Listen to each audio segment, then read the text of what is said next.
Indian പാസ്പോർട്ടിൽ ജീവിത പങ്കാളിയുടെ പേര് ചേർക്കാനും നീക്കം ചെയ്യാനും പുതിയ നിബന്ധനകൾ പ്രാബല്യത്തിൽ വന്നിരിക്കുകയാണ്. ആദ്യമായി പാസ്പോർട്ടിൽ നിങ്ങളുടെ ജീവിത പങ്കാളിയുടെ പേര്, ഭാര്യയുടെയോ ഭർത്താവിന്റെയോ പേര് ചേർക്കാനാണെങ്കിൽ ഗവൺമെന്റ് രജിസ്റ്റേർഡ് ആയിട്ടുള്ള മാരേജ് സർട്ടിഫിക്കറ്റ് ആണ് സബ്മിറ്റ് ചെയ്യേണ്ടത്. അല്ലെങ്കിൽ രണ്ടുപേരുടെയും ഫോട്ടോ പതിച്ച സിഗ്നേച്ചറോട് കൂടിയിട്ടുള്ള ഫോട്ടോ ഡിക്ലറേഷൻ ആണ് സബ്മിറ്റ് ചെയ്യേണ്ടത്.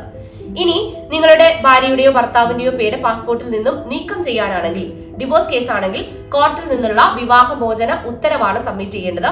ഇനി ഭാര്യയോ ഭർത്താവോ മരണപ്പെട്ട സാഹചര്യമാണെങ്കിൽ അവരുടെ ഡെത്ത് സർട്ടിഫിക്കറ്റ് ആണ് സബ്മിറ്റ് ചെയ്യേണ്ടത്. ഇനി പുനർവിവാഹം കഴിഞ്ഞ സ്പൗസിന്റെ പേര് മാറ്റിക്കൊടുക്കുക എന്നതാണ് നിങ്ങളുടെ ആവശ്യമെങ്കിൽ പുനർവിവാഹത്തിന്റെ ഗവൺമെന്റ് രജിസ്റ്റേർഡ് ആയിട്ടുള്ള മാരേജ് സർട്ടിഫിക്കറ്റ് ആണ് സബ്മിറ്റ് ചെയ്യേണ്ടത്.